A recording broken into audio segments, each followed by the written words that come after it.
નમસ્કાર અને ધર્મલોકમાં આપ સૌનું હાર્દિક સ્વાગત છે। આપણી આસપાસની આ સૃષ્ટિ અને આપણું જીવન બ્રહ્માંડના ગ્રહોની ગતિવિધિઓ સાથે અતૂટ રીતે જોડાયેલું છે એ વાત આપણે સૌ જાણીએ છીએ। જ્યોતિષશાસ્ત્રના ગૂઢ સિદ્ધાંતો મુજબ જ્યારે પણ આકાશમાં કોઈ મોટો ગ્રહ પોતાની રાશિ બદલે છે ત્યારે તેની સીધી અસર પૃથ્વી પર રહેતા દરેક જીવ પર પડે છે। આજે આપણે એક એવી જ અત્યંત મહત્વપૂર્ણ અને શક્તિશાળી ખગોળીય ઘટના વિશે વાત કરવા જઈ રહ્યા છીએ જે ખાસ કરીને મેષ રાશિના જાતકો માટે વરદાન સાબિત થવાની છે। તારીખ 11 મે 2026ના રોજ બપોરે બરાબર 12:38 મંગળદેવ શનિના લાંબા સમયના બંધનમાંથી મુક્ત થઈને પોતાની સ્વરાશિ એટલે કે મેષ રાશિમાં પ્રવેશ કરવા જઈ રહ્યા છે। મંગળ પોતે અગ્નિ તત્વનો ગ્રહ છે અને મેષ પણ અગ્નિ તત્વની જ રાશિ છે, એટલે કે જ્યારે અગ્નિ સાથે અગ્નિનો મિલાપ થશે ત્યારે એક અદ્ભુત ઊર્જાનો જન્મ થશે જે તમારા જીવનની દિશા અને દશા બંને બદલવાની ક્ષમતા રાખે છે। આ કોઈ સામાન્ય ગોચર નથી, કારણ કે પૂરા 1.5 વર્ષના લાંબા અંતરાલ પછી મંગળદેવ પોતાના ઘરે પરત ફરી રહ્યા છે। વિચારો કે જ્યારે કોઈ વ્યક્તિ લાંબો પ્રવાસ ખેડીને પોતાના ઘરે પાછી આવે ત્યારે તેને જે સુખ અને સંતોષનો અનુભવ થાય છે તેવો જ અનુભવ અત્યારે મંગળદેવને મેષ રાશિમાં આવીને થઈ રહ્યો છે। અને જ્યારે ઘરનો માલિક પોતે ઘરે હોય ત્યારે તે ઘરના દરેક ખૂણાની કાળજી લે છે અને તેને સમૃદ્ધ બનાવે છે। મંગળ વિશે શાસ્ત્રોમાં ખૂબ સુંદર વર્ણન કરવામાં આવ્યું છે, જેમાં તેમને ધરણી ગર્ભ સંભૂતમ એટલે કે પૃથ્વીના ગર્ભમાંથી જન્મેલા અને વીજળી જેવી તેજસ્વી કાંતિ ધરાવતા કુમાર તરીકે ઓળખાવવામાં આવ્યા છે। તેમના હાથમાં શક્તિ છે અને તેઓ સાક્ષાત પરાક્રમનું સ્વરૂપ છે। મેષ રાશિના જાતકો માટે આ પરિવર્તન એટલે પણ ખાસ છે કારણ કે મંગળ તમારી રાશિના સ્વામી છે અને હવે તેઓ તમારા લગ્ન ભાવ એટલે કે તમારા પ્રથમ સ્થાનમાં આવી રહ્યા છે। આ સ્થાન તમારા વ્યક્તિત્વનું છે, તમારા શરીરનું છે અને તમારા આત્મવિશ્વાસનું છે। છેલ્લા કેટલાય સમયથી જો તમે શારીરિક નબળાઈ અનુભવતા હોવ અથવા કોઈ કામ શરૂ કરતા પહેલા જ મનમાં ડર અને સંકોચનો અનુભવ થતો હોય તો હવે એ બધું જ દૂર થવાનો સમય આવી ગયો છે। મંગળની આ હાજરી તમારા શરીરમાં એક નવી ઊર્જાનો સંચાર કરશે, જેનાથી તમે પહેલા કરતાં વધુ સક્રિય અને ઉત્સાહી જણાશો। જે કાર્યો માટે તમે લાંબા સમયથી સંકલ્પ લીધો હતો પણ આળસ કે પરિસ્થિતિના કારણે પૂરા નહોતા કરી શક્યા, તે કાર્યો હવે વેગ પકડશે। જે રીતે કોઈ બંધ પડેલું એન્જિન યોગ્ય ઈંધણ મળતા જ ગતિ પકડી લે છે, બરાબર, તેવી જ રીતે 11 મેથી લઈને 20 જૂન સુધીનો આ સમયગાળો તમારા અટકેલા કામોને પૂર્ણ કરવા માટેની અદ્ભુત શક્તિ પૂરી પાડશે। મંગળને ભૂમિપુત્ર માનવામાં આવે છે અને તેથી જ મિલકત કે જમીન સાથે જોડાયેલા દરેક કાર્ય પર તેમનો સીધો અધિકાર છે। મેષ રાશિમાં રહીને મંગળ પોતાની ચોથી દ્રષ્ટિ તમારા ચોથા ભાવ પર નાખશે, જે સુખ, મિલકત અને માતાનું સ્થાન ગણાય છે। જો તમે લાંબા સમયથી પોતાનું ઘર ખરીદવાનું સપનું જોઈ રહ્યા હોવ અથવા કોઈ જૂની જમીનનો વિવાદ કોર્ટ કચેરીમાં અટવાયેલો હોય તો આ સમયગાળો તમારા માટે ન્યાય લાવનારો સાબિત થઈ શકે છે। મંગળ શત્રુહંતા છે, એટલે કે તે અવરોધોનો નાશ કરનાર છે। જો તમારી કોઈ મિલકત પર કોઈએ ખોટી રીતે દાવો કર્યો હોય તો તમારી હિંમત અને યોગ્ય રજૂઆતથી તમે વિજય મેળવી શકશો। આ માત્ર મિલકતની વાત નથી, પણ તમારા પારિવારિક જીવનમાં જે જવાબદારીઓ તમે અત્યાર સુધી બોજ સમજીને ઉઠાવતા હતા, હવે તમે તેને એક ગર્વ સાથે પૂરી કરી શકશો। તમારા પરિવારમાં એક નવી વ્યવસ્થા સ્થપાશે અને ઘરમાં આનંદનું વાતાવરણ જળવાઈ રહેશે, કારણ કે મંગળની દ્રષ્ટિ તેના મિત્રની રાશિ પર પડી રહી છે, જે હકારાત્મકતામાં વધારો કરશે। સંબંધોની વાત કરીએ તો મંગળની 7મી દ્રષ્ટિ તમારા 7મા ભાવ પર એટલે કે લગ્ન અને ભાગીદારીના સ્થાન પર પડી રહી છે। જે યુવક કે યુવતીઓના લગ્નમાં કોઈને કોઈ કારણસર વિલંબ આવી રહ્યો હતો અથવા યોગ્ય જીવનસાથીની પસંદગી કરવામાં મુશ્કેલી પડતી હતી, તેમના માટે મંગળની આ ઊર્જા આશીર્વાદરૂપ બનશે। તમારી શોધ હવે સફળતા તરફ આગળ વધશે। ઘણા લોકોના મનમાં એવો ડર હોય છે કે લગ્ન ભાવ પર મંગળની દ્રષ્ટિથી માંગલિક દોષ કે સમસ્યાઓ આવશે, પરંતુ યાદ રાખો કે મંગળ એ ઊર્જા છે। જો તમે આ ઊર્જાને નકારાત્મકતાને બદલે રચનાત્મક કાર્યોમાં લગાડશો તો તે તમારા સંબંધોને વધુ મજબૂત બનાવશે।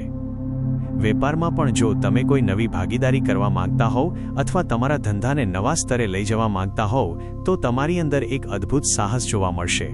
જો કે અહીં એક વાતની સાવચેતી રાખવી પણ જરૂરી છે, કારણ કે આ જ સ્થાન પર રાહુની પણ દ્રષ્ટિ પડી રહી છે।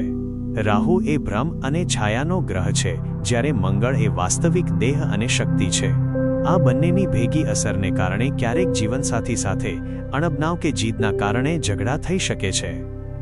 આ સમયે તમારે તમારા ગુસ્સા પર નિયંત્રણ રાખવું પડશે અને તમારી શક્તિનો ઉપયોગ દલીલોમાં કરવાને બદલે સંબંધોને સુધારવામાં કરવો જોઈએ. મંગળની 8મી દ્રષ્ટિ તમારા 8મા ભાવ પર પડી રહી છે, જે આયુષ્ય અને પરિવર્તનનું સ્થાન છે. ખાસ વાત એ છે કે આ સ્થાન પર મંગળની પોતાની બીજી રાશિ વૃશ્ચિક આવે છે, એટલે કે મંગળ પોતાના બીજા ઘરને પણ શક્તિ આપી રહ્યો છે. 8મું સ્થાન મુશ્કેલીઓનું પણ છે અને મંગળ એક યોદ્ધા છે જે મુશ્કેલીઓ સામે લડવાનું જાણે છે. જો તમારા જીવનમાં કોઈ એવી સમસ્યા હતી જેનો ઉકેલ તમને વર્ષોથી નહોતો મળી રહ્યો, તો હવે તમે એ સમસ્યાના મૂળ સુધી પહોંચી શકશો અને તેને જડમૂળથી દૂર કરી શકશો. જે લોકો સંશોધન ક્ષેત્ર સાથે જોડાયેલા છે, મેડિકલ લાઇનમાં છે અથવા જેઓ આધ્યાત્મિક રુઝાન ધરાવે છે, તેમના માટે આ સમયગાળો કોઈ મોટી સિદ્ધિ મેળવવાનો છે. એક ઉદાહરણ તરીકે સમજો કે જો કોઈ દરિયામાં ઊંડે ડૂબકી લગાવનાર વ્યક્તિને સાચું મોતી મળે, તેવી જ રીતે તમને તમારા જીવનના વણોકેલ્યા પ્રશ્નોના સચોટ જવાબો આ સમયગાળામાં મળશે. તમારા ભાગ્યમાં જે પરિવર્તનો અટકેલા હતા તે હવે ગતિશીલ બનશે અને તમારી મહેનતનું યોગ્ય ફળ મળવાની શરૂઆત થશે. આ અદ્ભુત ઊર્જાનો પૂરેપૂરો લાભ લેવા માટે આપણે આપણી ભક્તિ અને શ્રદ્ધાને પણ મજબૂત બનાવવી પડશે. મંગળનો સીધો સંબંધ હનુમાનજી અને મા દુર્ગા સાથે છે. હનુમાનજી એ શક્તિના એવા પુંજ છે જેની સામે આવતી દરેક નકારાત્મકતા પરાસ્ત થઈ જાય છે. મંગળને જ્યોતિષમાં સેનાપતિ માનવામાં આવે છે અને હનુમાનજી પણ શ્રીરામની સેનાના સૌથી શક્તિશાળી યોદ્ધા હતા. જો તમને એવું લાગતું હોય કે તમારી ઊર્જા સાચી દિશામાં નથી વપરાઈ રહી અથવા મહેનત કરવા છતાં પરિણામ નથી મળતું, તો હનુમાન ચાલીસા અથવા સુંદરકાંડનો પાઠ કરવો એ શ્રેષ્ઠ ઉપાય છે. કલિયુગમાં હનુમાનજી સાક્ષાત હાજરા હજૂર છે અને તેમની ભક્તિથી મંગળના દરેક અશુભ પ્રભાવો દૂર થાય છે અને વ્યક્તિમાં આત્મબળ વધે છે. તેની સાથે સાથે મા દુર્ગાની આરાધના પણ અત્યંત ફળદાયી રહેશે, કારણ કે મા શક્તિ જ મંગળની તેજસ્વીતાનું મૂળ છે. દુર્ગા કવચનું શ્રવણ કે પાઠ કરવાથી તમારી આસપાસ એક એવું રક્ષા કવચ બનશે જે તમારી અંદરની શાંતિને ભંગ થવા દેશે નહીં. જીવનમાં દરેક વ્યક્તિ પાસે બળ અને પરાક્રમ તો હોય જ છે, પણ સાચો રસ્તો બતાવનાર કોઈ માર્ગદર્શક જોઈએ. જે રીતે જામવંતજીએ હનુમાનજીને તેમની શક્તિઓનું ભાન કરાવ્યું હતું, તેવી જ રીતે આ ગ્રહ ગોચર તમને તમારી સૂતેલી શક્તિઓને જગાડવા માટે પ્રેરિત કરી રહ્યું છે. હવે તમારે નક્કી કરવાનું છે કે તમે આ ઊર્જાનો ઉપયોગ કેવી રીતે કરશો. આળસ છોડીને મેદાનમાં ઉતરો અને તમારા સપનાઓને સાકાર કરવા માટે પૂરી તાકાત લગાવી દો. આ 1.5 વર્ષની રાહ જોયા પછી આવેલો સુવર્ણ સમય છે, જેનો એક પણ દિવસ વ્યર્થ ન જવો જોઈએ. તમારી રાશિના સ્વામી જ્યારે પોતે બળવાન થઈને બેઠા હોય ત્યારે પરાજયની કોઈ શક્યતા રહેતી નથી. બસ જરૂર છે તો માત્ર તમારા દૃઢ નિશ્ચયની અને ઈશ્વર પરની અખૂટ શ્રદ્ધાની. તમારો આત્મવિશ્વાસ જ તમારી સૌથી મોટી સંપત્તિ છે અને મંગળદેવ એ સંપત્તિમાં અત્યારે અનેક ગણો વધારો કરી રહ્યા છે. જે લોકો પ્રોપર્ટીમાં રોકાણ કરવા માગે છે અથવા નવો વ્યવસાય શરૂ કરવા માગે છે, તેમના માટે આ સમય ખૂબ જ સાનુકૂળ છે. માત્ર એટલું ધ્યાન રાખજો કે ઉતાવળમાં કોઈ પણ ખોટો નિર્ણય ન લેવાય અને અહંકાર તમારા કામમાં નડે નહીં. અંતે એટલું જ કહીશ કે સમય હંમેશા બદલાતો રહે છે, પણ જે લોકો સમયની ગતિને પારખીને પોતાની જાતને તૈયાર કરે છે તેઓ જ ઇતિહાસ રચે છે. મેષ રાશિના મારા વહાલા દર્શકો, આ સમય તમારો છે, તમારી જીતનો છે અને તમારા સપનાઓને હકીકતમાં બદલવાનો છે. મંગળદેવની કૃપાથી તમારા જીવનના તમામ અવરોધો દૂર થાય અને તમે પ્રગતિના શિખરો સર કરો, તેવી જ અભ્યર્થના સાથે આજની આ ચર્ચાને આપણે અહીં વિરામ આપીએ છીએ. આપ સૌનું જીવન સુખમય, શાંતિમય અને મંગળમય બની રહે તેવી મનોકામના. મિત્રો, જો તમને આ વિગતવાર માહિતી અને અમારો પ્રયાસ પસંદ આવ્યો હોય તો આ વિડીયોને લાઇક ચોક્કસ કરજો અને કોમેન્ટમાં જય શ્રીરામ લખવાનું ભૂલશો નહીં.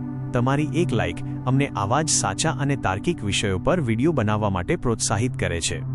જો તમે હજુ સુધી ધર્મલોક પરિવાર સાથે જોડાયા નથી તો ચેનલને સબસ્ક્રાઇબ કરો અને બેલ આઇકન દબાવો, જેથી આવનારા દરેક મહત્વપૂર્ણ ગોચર અને આધ્યાત્મિક માહિતી તમને સમયસર મળતી રહે. આ વિડીયોને તમારા મિત્રો અને સ્નેહીજનો સાથે પણ શેર કરો, જેથી તેઓ પણ આ મંગળ ગોચરનો લાભ ઉઠાવી શકે. ફરી મળીશું એક નવા અને રસપ્રદ વિષય સાથે. ત્યાં સુધી રજા આપશો. નમસ્કાર અને જય શ્રી રામ.